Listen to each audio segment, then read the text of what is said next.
So, looking back at the wreckage of the Sterling-Vane legacy, it's funny. We're taught that power is about strength, right? But usually, it's just about leverage. Based on this story, we're going to learn about narcissistic devaluation. That's the psychological term for when a toxic person, like my former boss Preston, tries to destroy your confidence just because your competence threatens their ego. He didn't fire me because I was bad at my job. I mean, let's be real. He fired me because I was the only one in the room who knew he was a fraud. And the thing about frauds, they always underestimate the person who keeps the receipts.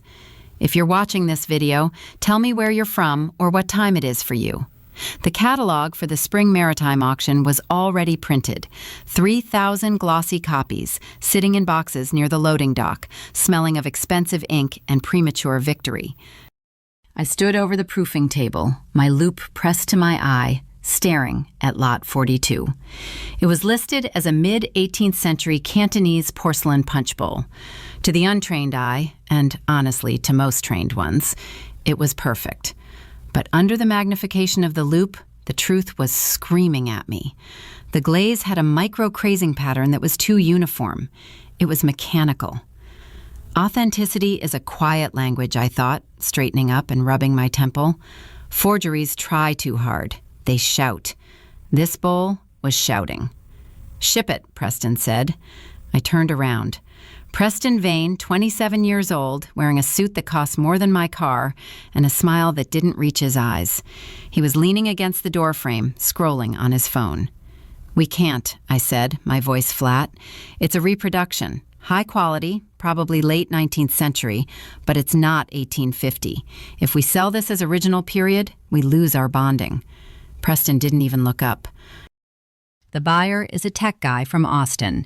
He wants a decorative piece for his boardroom. He doesn't care about the micro whatever. "I care," I said, "and the insurance underwriters care." He finally looked at me, letting out a short, dismissive breath, a sound halfway between a laugh and a sigh. "You overthink everything, Vanessa. That's your problem. You're obsessed with the dust, not the deal." I watched him walk away. He didn't check the item. He didn't ask to see the flaw. In his mind, reality was negotiable. If he said it was real, it was real. That's the first thing you learn about people like Preston. They mistake their inheritance for intuition. The boardroom smelled of lemon polish and old fear. Silas Sterling sat at the head of the mahogany table, looking smaller than I remembered. He was a giant in the auction world, a man who could spot a re-glued spine on a first edition from across a room. But today, he looked tired. "It's time," Silas said, his voice raspy. "I'm stepping back to an advisory role. Effective immediately, Preston will assume the role of CEO." The applause was polite, terrifyingly distinctive. It was the sound of 20 employees realizing their mortgage payments now depended on a man who once asked me if we could NFT the antique furniture. I watched Preston stand up. He didn't look humbled. He didn't look grateful. He looked entitled. He smoothed his tie, a smirk playing on his lips. He thinks he crossed the finish line, I thought, watching his gaze sweep the room, stopping briefly on me with a cold, predatory glint. He doesn't realize he was born on the podium. He has no idea how heavy this machinery actually is. "We're going to disrupt this industry," Preston announced, using the buzzwords like blunt instruments. "Legacy is just another word for baggage.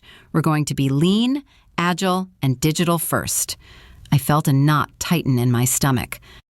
Lean usually meant firing the experts. Agile meant cutting corners on due diligence.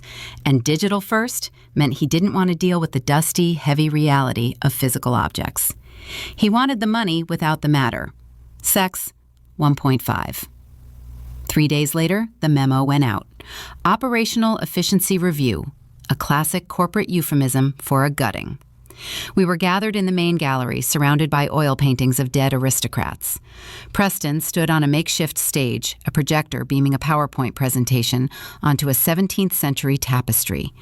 I winced at the disrespect of it. Our overhead on physical storage is killing our margins, Preston said, pointing to a graph that made no sense. We spend 40% of our budget on warehousing, climate control, and security. That's dead money. I raised my hand. I couldn't help it. Preston, that dead money is what guarantees the condition of $50 million in inventory. If the humidity fluctuates by 10%, the veneers on the Louis XIV commodes will crack. The room went silent. Preston stared at me. It wasn't anger in his eyes. It was something worse.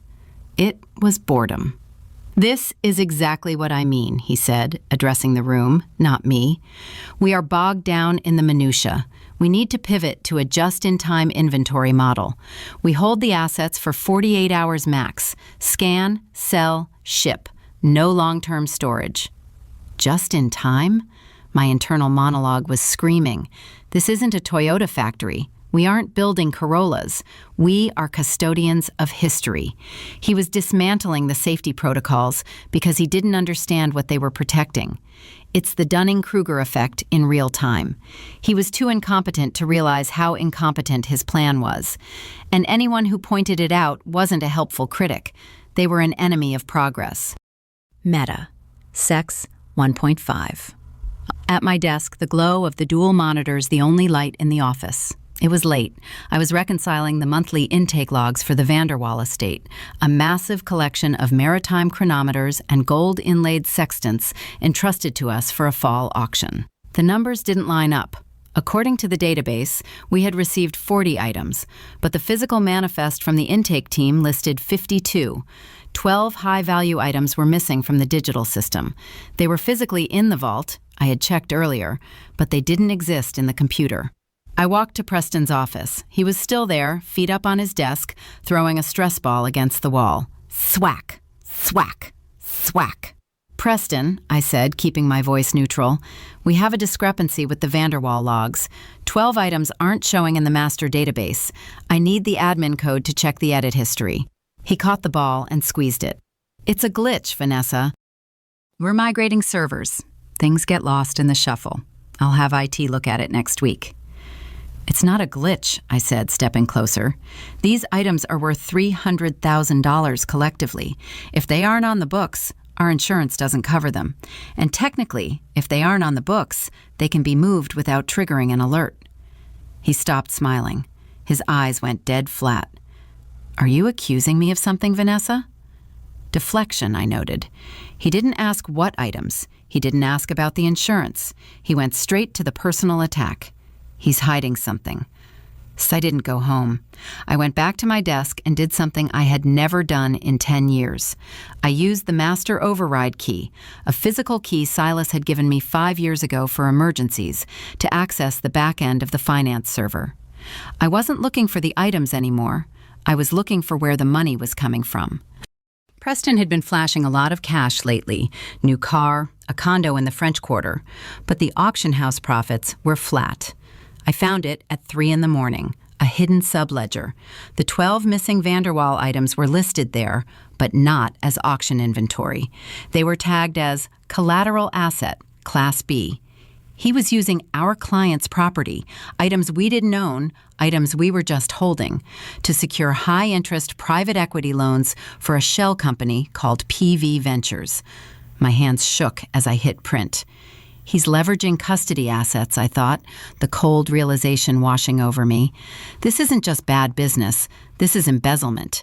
This is prison time. I downloaded the entire ledger to an external drive.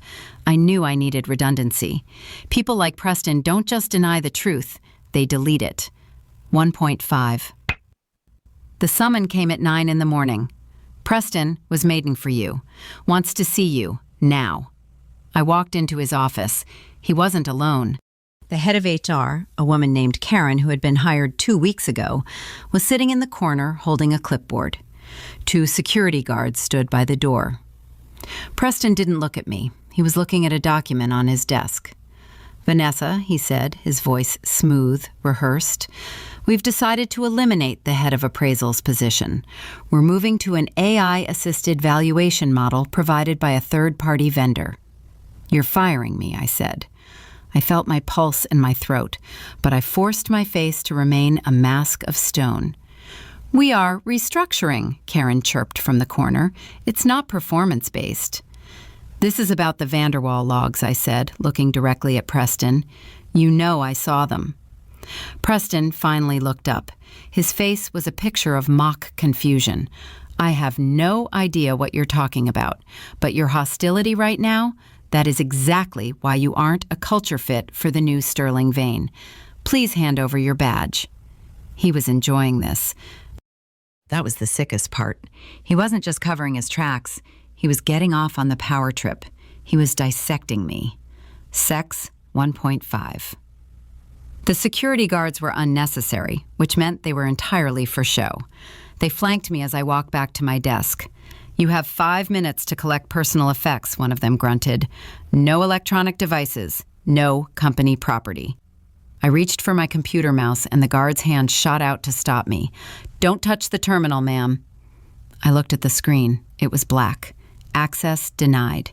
He had cut me off before I even walked into his office. He planned this, I realized, sweeping a framed photo of my dog into a cardboard box. This wasn't a reaction to last night. He was waiting for an excuse. My curiosity just accelerated his timeline. The walk to the elevator felt like a funeral procession. The other employees, people I had trained, people I had shared lunches with, kept their heads down. They were terrified. They knew that if the head of appraisals could be walked out like a criminal, none of them were safe.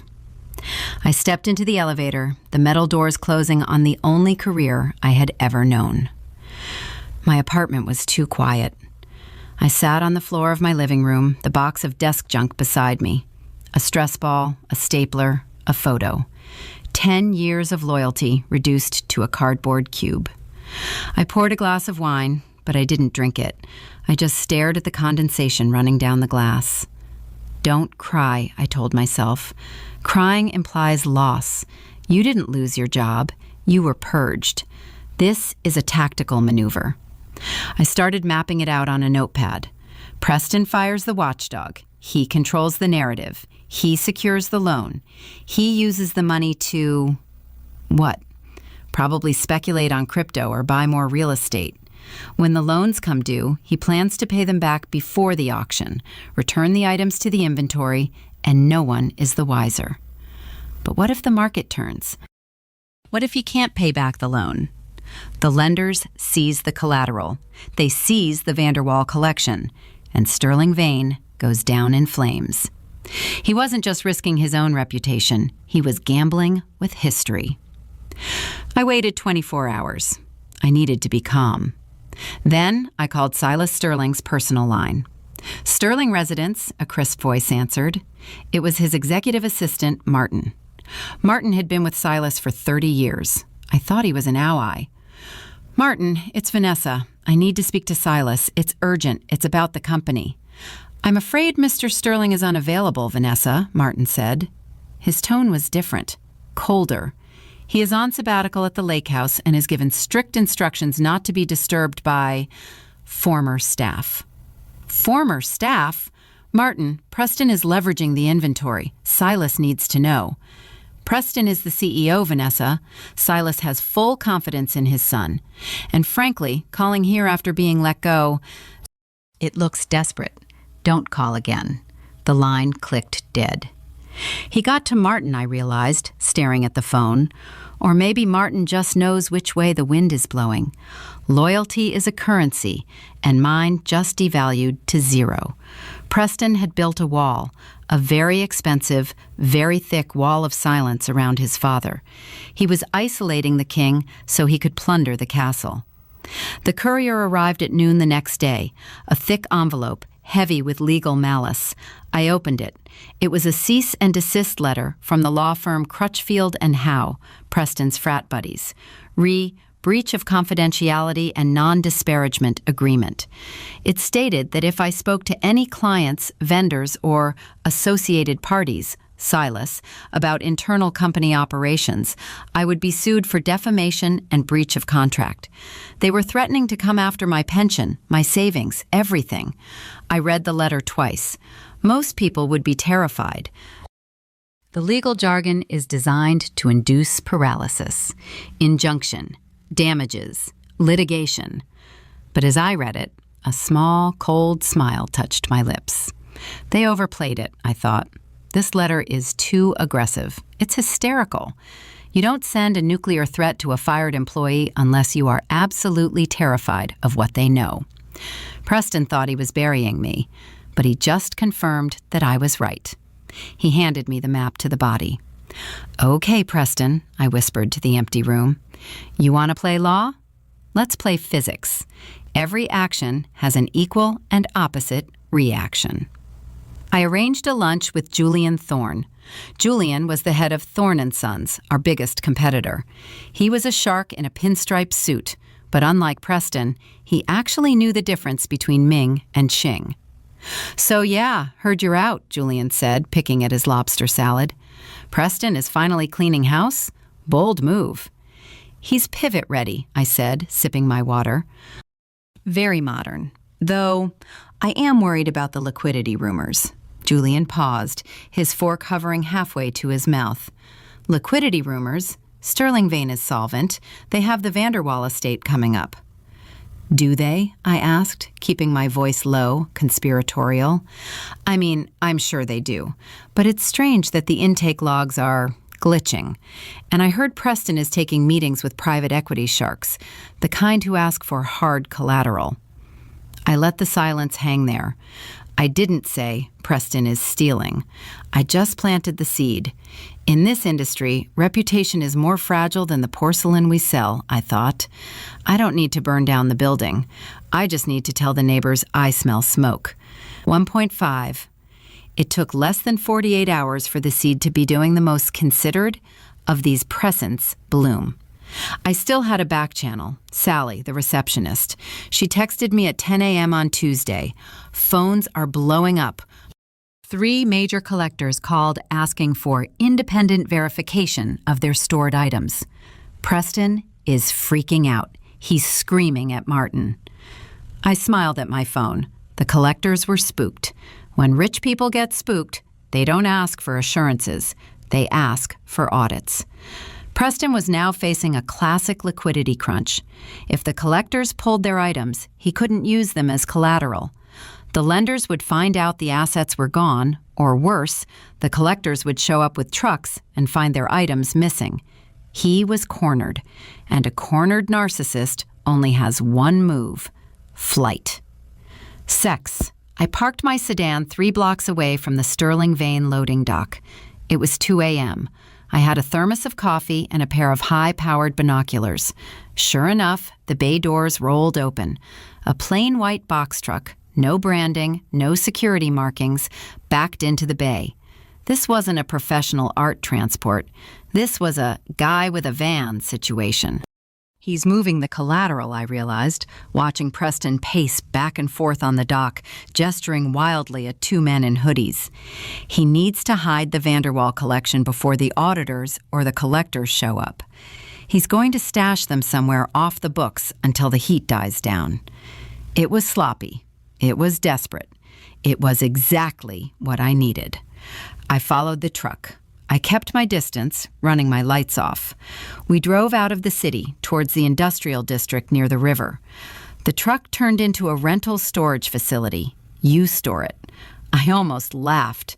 He was storing $300,000 of maritime antiques in a unit next to someone's old mattress and winter tires. I parked across the street and pulled out my DSLR camera. I snapped a sequence of photos: the truck plate, the unit number, B42, Preston cutting the lock, the unmistakable brass shine of a Vanderwall chronometer being shoved into the dark unit. Got you, I thought. The shutter click sounded like a gavel coming down. This isn't just mismanagement anymore, Preston. This is gross negligence and fraud. The Argonaut Club was where the old money went to hide from the new money. It was leather armchairs, cigar smoke, and silence. Women were allowed, but barely. I knew Silas had a standing lunch here on Thursdays. It was the one part of his routine he never broke, sabbatical or not. Martin couldn't block me here. I walked past the maitre d', slipping him a 50. "I'm just dropping off a file for Mr. Sterling." Silas was in his usual corner, reading the Financial Times. He looked frailer than before. Vanessa? He looked up, surprised but not angry. I thought, well, Martin said you moved to New York. Martin was misinformed, I said, sitting down uninvited. I'm actually here because I was worried about the new insurance policy for the off-site storage. Silas frowned. Off-site? We don't use off-site storage. Everything is in the vault. That's the Sterling guarantee. Meta, Sex 1.5. I feigned confusion. Oh, that's strange, because I saw the Vanderwall collection being moved to a U-Store facility on River Road last night. I assumed you authorized a cost-saving measure. I slid the phone across the table. The photos were bright and clear. Preston, the truck, the chronometer. Silas picked up the phone. His hand started to tremble. The color drained from his face, leaving it the color of old parchment. He told me the vault was undergoing renovations, Silas whispered. He said he was moving them to the climate-controlled annex. Silas, I said gently, there is no annex, and that storage unit isn't climate-controlled. It's a tin box in a swamp. If the humidity hits those chronometers, the mechanisms will rust within 48 hours. He looked at me, and I saw the heartbreak. But then I saw the iron underneath. The iron that built the company. My car is outside, he said, standing up. Sex 1.5.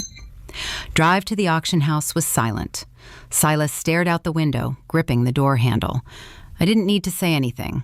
I let the silence do the work. I let him simulate the reality of what his son had done. The betrayal, the risk, the sheer stupidity of it.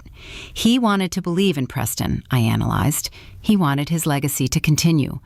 But Preston broke the one rule that matters more than blood. He endangered the inventory. Does he know you're coming? Silas asked finally. No. Good. We walked into the auction house through the front doors.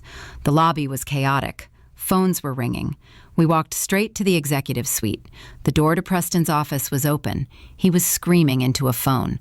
I don't care what the audit says. Tell the bank the collateral is secure. It's in transit. He looked up and saw us. He saw his father. He saw me. For a second, he looked like a child caught with his hand in the jar. But then the mask slammed back into place. The arrogance returned. Dad, Preston said, hanging up the phone. Great, you're back. Look, I'm handling a minor crisis. Vanessa has been spreading rumors. Stop, Silas said. It wasn't a shout. It was a command. Silas threw my phone onto the desk. The photo of the U-Store unit glared up at Preston. Explain, Silas said. Preston didn't even look at the photo. He looked at me with pure venom. You stalked me? That's illegal. Dad, she's crazy. She's a disgruntled ex-employee trying to sabotage the transition because she's jealous she didn't get the VP spot. The items, Preston, Silas said, his voice rising. Why are the Vanderwall assets in a rental shed? It's leverage, Preston snapped, throwing his hands up. God, you are so old school. I'm leveraging the dormant assets to fund the tech expansion. It's standard practice in private equity. We needed liquidity to build the app. You mortgaged our client's property? Silas asked, horrified. I optimized the capital, Preston yelled. I was bringing this dinosaur of a company into the 21st century, and I would have pulled it off if she hadn't meddled. He pointed at me. He wasn't sorry. He was furious that he got caught. In his mind, the crime wasn't the theft. The crime was the exposure. Sex walked around the desk. He picked up the phone and dialed a number. Martin, it's Silas. Activate the emergency bylaws. Remove Preston from all authorized signatory lists immediately and call the police. No, call the insurance investigators first. Preston laughed, a cold, bitter sound. You're firing me? Seriously? You're going to choose her over your own son? I'm choosing the name on the door, Silas said. Get out. Preston grabbed his jacket. He didn't look defeated. He looked disgusted. He walked past me, leaning in close. You think you won? He hissed. You're just a glorified clerk. You'll be dusting old vases until you die. I'm going to start something that will bury this place." He stormed out. Silas sank into his chair. He looked at me. "Can we recover the items before the auction?" "I have a truck on standby," I lied. "We can have them back in the vault by tonight." "Do it," Silas said. "And Vanessa, you're the CEO now. Fix this mess." I nodded. I didn't smile. I just turned and went to work. Lesson learned. So yeah, that happened. Preston is currently being sued by 3 different banks, but last I checked, he's launching a crypto consultancy firm in Miami. Figures. Based on this story, we learned about the narcissistic injury. Did you see the end? He never apologized. Not once. When I caught him, he didn't feel guilt. He felt rage. He attacked me. She's crazy. He attacked his father. You're old school. And he reframed his theft as innovation. The lesson is this: you cannot shame a person who has no shame. When you expose a competent villain, they fight. When you expose an incompetent narcissist, they implode. But they will burn everything down on their way out. The only way to win is to make sure you're holding the fire extinguisher and the receipts before you light the match. Leave a like and consider subscribing. You can also drop any comment below, even just one word. Maybe tell me where you're watching from or what time it is right now. Sometimes one word is enough to say you were here.